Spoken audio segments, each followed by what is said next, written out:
পলাশ এবং নীলাম।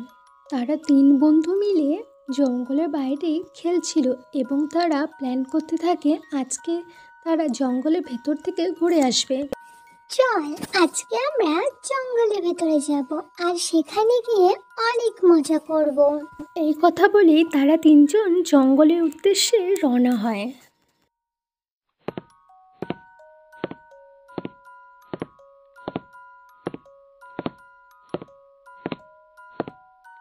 আর তারা ঘন জঙ্গলের ভেতরে চলে যায়।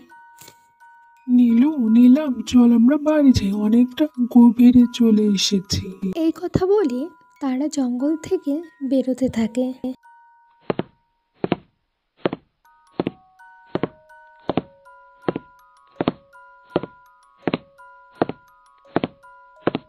এভাবে করে অনেকটা রাস্তা হাঁটার পরেও তারা দেখে